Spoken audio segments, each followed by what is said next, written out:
either raining outside or I promised too much in the afternoon. So let's see how it goes. So I will talk a bit about the latest thing we have done in the group about methane to methanol conversion using Shabasite as sort of the frame to do that. Of course, in this audience it's obvious that we have the methane cycle, and mankind in the latest 100 years has of course shifted that in a bad way. And we want to do something about it.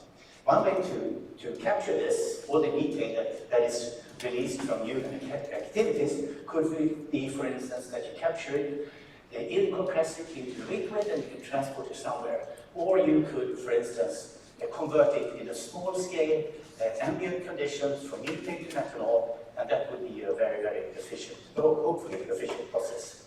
Of course, that's the sort of the natural, the environmental perspective. I think for the last month we have also recognized that there is of course a security issue here.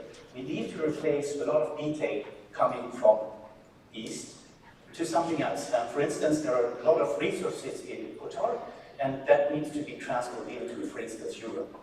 And methanol would definitely be one of the candidates. Now, methane to methanol has of course the problem of selectivity. So that's the biggest issue here. You see that we are trying to find the complete oxidation into CO2, which is of course a very tough challenge. Now, as Tom presented in the early morning, one will of course look into nature, see what is going on there, and there is a lot of these enzymes, structures that can transform under ambient condition methane to methanol. And I think in this audience, it's quite obvious that we want to make the connection with these enzymes to the structure of zeolites, which is of course something where it has large structures in the long range, and also some short range things where we can activate them and make them into catalysts. Now, this is a computational tool, so of course what we did was to take the unit cell of the Shabasite, trying to find the various aluminium distributions. You go through all the calculations, trying to optimize, and you can also do that via cluster expansion, so you're really trying to figure out how should the aluminium distribution be in zeolites, in this case, it's Shabasite. And we have some suggestions, and given that, we took that structure and then tried to functionalize it into a methane to methanol catalyst. Now, that process has been around for maybe 10 years, and it has been for a long time this quasi-catalytic cycle where you need to heat up, activate the zeolite, and then run the catalyst, the reaction, and then wash out the methanol at some point. Of course, that is a very bad process, so we would like to do a full catalytic cycle, and that is what I will focus on in this talk. Given that, you will need to pick some pressure or temperature that should be relevant for the reaction. And then once that is done, you should then look at the reaction landscape. And for a computational point of view, this is not so difficult to imagine. You place the reactants and you follow the product, you follow the reactants until you get the desired product. And you can see here that in this case it involves a certain number of steps. This is the dry case, and I should make that clear. So we will talk about dry mechanism and wet mechanism, and we'll be quite clear that it needs to be a wet mechanism in the end. So this is the dry mechanism. You follow through, you need to assemble the oxygen in the zeolites, so you make an active site, and on that active site you need to dissociate methane, and then you run the product, the reactants until you get methanol twice out of this cycle. If you want to do it with water inside, you add water, and that could then coordinate towards the reactants that you run. And if you compare the reaction landscapes, which is sort of the product you need to have from this methane calculation, you will then see that you get these profiles stretching from methane to methanol, and you have some barriers in between. And the thing I need to point out here, see if I can make that work here. So obviously, when you have water, you're affecting partially getting the oxygens, the coppers together. So that's one of the processes you need to utilize. And then, of course, you see a lot of the other barriers becoming lower when water is there. And this is, of course, no mechanism that we have seen in many other catalytic reactions. Water helps in facilitating what kind of reaction you're looking for. Now, once you have the reaction landscape, you need to apply it into some micro-kinetic models, and that is what we have developed recently by Kin, which is sort of a general kinetic framework where we can throw in these reaction landscapes. And on that, we can then calculate the turnover frequency that you get as a function of temperature. And here you see the clear indication that for methane to methanol, water is important. You can't really run this reactions under dry conditions. The water just lowers all the relevant barriers, and the turnover frequency is several magnitudes higher when you have water inside. You also see that in the heat map, that it's quite clear that water is necessary. You can also, with the kinetic information, you can also distinguish how the coverages look like during the reaction conditions, how the rate controlling steps looks like under these conditions. And given these results that we have, it's quite clear that for copper in CLI, in chabazite, we have a problem of getting too much methanol absorbing inside the active sites. And you can see that in the coverages, both with the wet conditions and dry conditions, and if you compare it to the degree of rate control, it's all controlled by the desorption of methanol. And especially then in the wet case, you can of course increase the temperature if you get around it, but we want to keep it into ambient conditions, so quite low temperatures. So just to sum up halfway, this is the results that I want to present from the copper inside zeolite. It's clear that water is necessary. Methanol is the rate controlling step. If you compare the apparent activation energy from our models with experimental results in this case, you get a fair agreement. So in our case, we get 110 kilojoules per mole as the activation barrier, and there are some experimental results from MIT showing that it's about 100 kilos.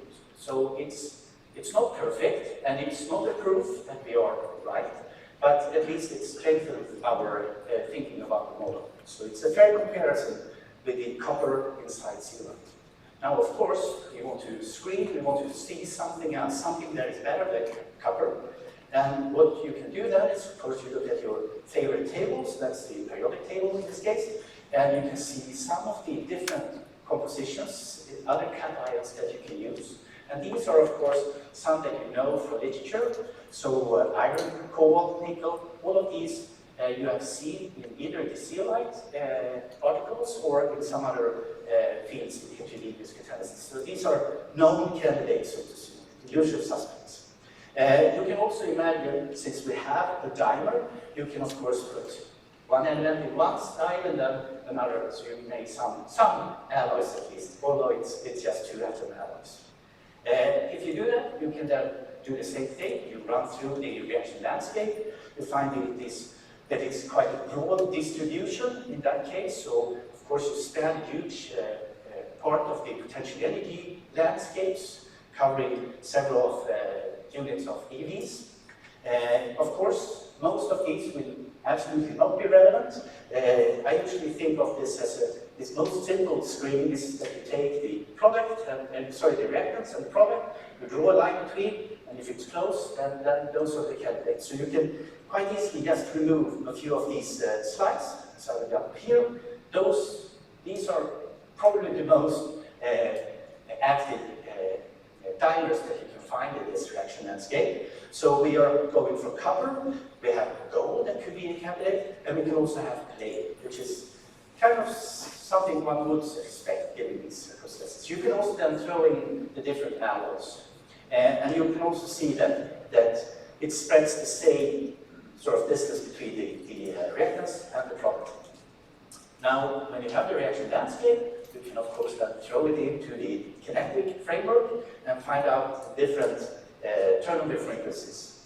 And I will of course, these are just, so the dashed lines are for the water case. You see also here that it's quite clear for all the elements that we have looked for, water is always much better than as compared to the dry case. So if we just take the case of ordinary metals, so that's the copper, and you see that that's a very good candidate. We have the silver, but it has a completely different reaction mechanism, so I will not touch upon it. It's probably interesting, but I suspect that you're doing something wrong there in our kinetics. But nonetheless, copper is the best if you have just pure elements. If you look at the alloys, you will then see that the gold palladium is a good candidate. You can also see the palladium copper being one that can compete, and then of course the silver. My suspicion is that we're doing something wrong there. But so I will leave that out for time being. So then, at this point, we have 3 different candidates, but that comes directly from our DFT calculations. What one typically does in this field is to try to see if we can do some scalings, to see if we can figure out even better candidates. And of course, there is a lot of my colleagues are present that has a lot of physical intuition of what kind of parameter you want to have. In this case, being a more simple-minded person, I will just look at something that seems to have some correlation. So this is no physical insights or chemical intuition. It's just recognizing that given oxygen and stored on these active sites, we get something that spans the reaction landscape. So there is an ordering of this kind. You can probably do much, much better, but nonetheless, we kept that as a data-driven descriptor and then calculated the correlation with all the reaction intermediates, giving that data-driven descriptor. And then you find these correlations. And you will, of course, notice some that where you don't see any correlation at all, and that is bad, of course, because you're probably not capturing what is going on. But I would just like to point out that there is a correlation for the methanol desorption, which is, as we know from the first part, the one that is determining the turnover frequency in these catalysts. So although you could probably do this much, much better, I will keep this for time being. This is for the dry case. You will see the same thing for the wet case, where you also see that methanol has a correlation, which is very important for our next step. If you take these these results, the scaling relation, plug them into a micro-kinetics, you can then figure out some generality in the kinetics. And that is what we've done here. So on the top you see the wet case, and you can see the appearance of volcanoes, which is sort of what you expect from scaling relations, especially since they scale with both the transition state and the absorption. And you can also see, in the case of the dry case, you can see the different regions where actually the coverage changes. And that means, or that indicates, that the reaction mechanism is actually different on the legs, but on the top, it's always the methanol desorption. And of course, if you're interested in finding the best catalyst, we will be satisfied with this simple approach. And you can then see, in the case of the wet case, that you get the candidates that you expected, the gold, palladium, the palladium copper, but you also see that in the scaling relations, copper is the best, which is sort of, from a computational or a catalysis-driven person, this is of course a bit disappointing. The best catalyst that we know today is also probably the best catalyst you can find for this reaction. Note, of course, that we are just looking at activity, which is a very limited case in this case. We are just optimizing the activity on these reactions, on these catalytic sites, which is, of course, when you are doing methane to methanol, selectivity is the biggest issue. But it is what it is. So just to wrap up and give us a possibility to get out to New York, the greatest city in the world, as stated in the beginning, I will just wrap up. The most critical thing when you do this is that you need to add water, which is sort of common knowledge in this field. I think we have a rather good control of that. It's the methanol desorption that controls everything at the top of the volcano. We have some support from experimental results that our model is okay, at least not doing too bad. And also, when we do this, we come to the conclusion that you have some alloys, palladium copper, palladium gold, and then also the copper, which is really the candidates that you are looking for if you're going for activity alone. What you need to add to such a model to really come to a clean conclusion is, of course, to add selectivity. We need to, of course, be able to burn the things that means that turning into CO2, which we don't want to, but if we want to trust the model completely, that is a necessary step. Just in the end of things, I would just thank the people that really made the hard work, which allowed me to come here. And I know that Astrid is sitting here in the audience. She has to talk on Friday, talking much more about kinetics. Please join that if you have time and possibility. And then that's everything for me. Thanks.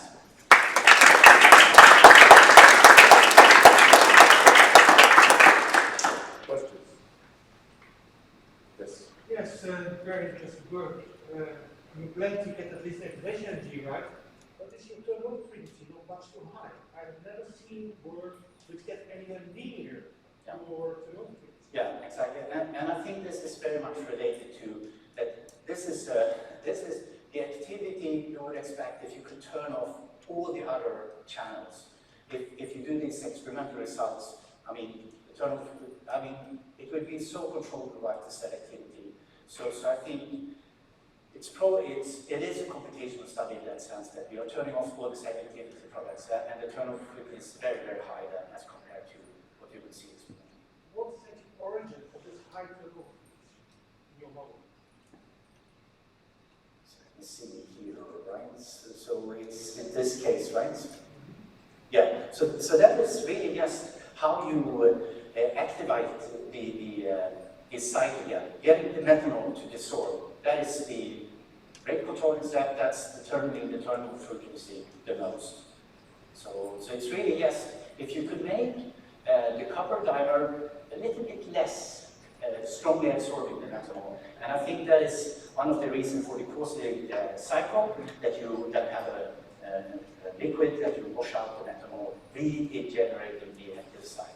So yeah, so that's probably the reason. Thank you.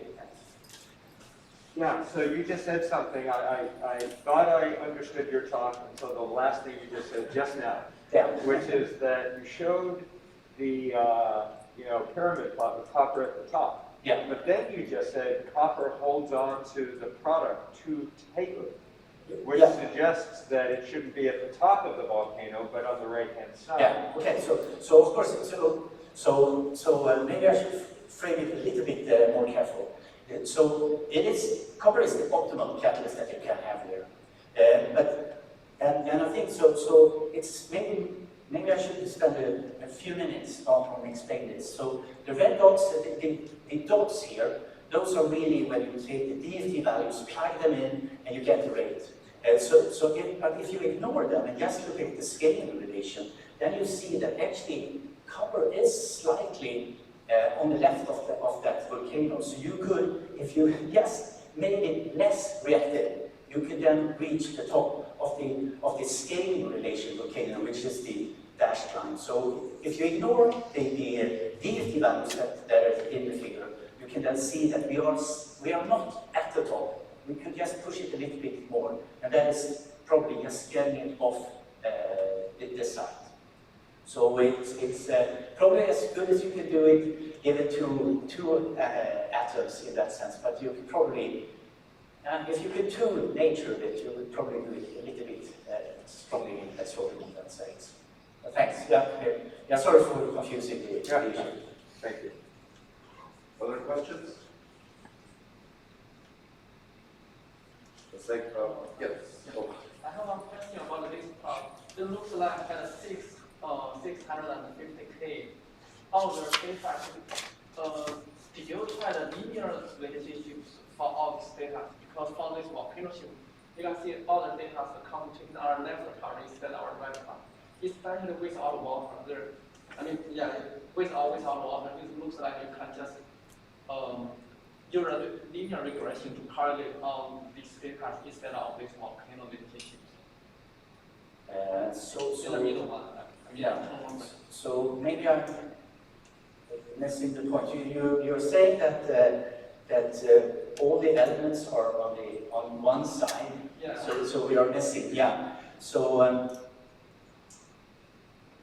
that's a good point. So I'm a bit uncertain. Maybe you could put some doubt in what is going on the right side, since that is beyond scaling relations, what that stretches. So given how it looks, maybe we can do it a bit more steeper there. We are missing something on that leg. No. Yeah, sorry. In the interest of time, we'll close the session, but I'm sure others will stick around Yep. for any additional discussion. So with that, we'll close the session. Thank you all for all the speakers for their contributions, all of you for your questions. Thank you for your attention. Sorry we went a little bit over time, but I thought it was a great session, so thank you everybody.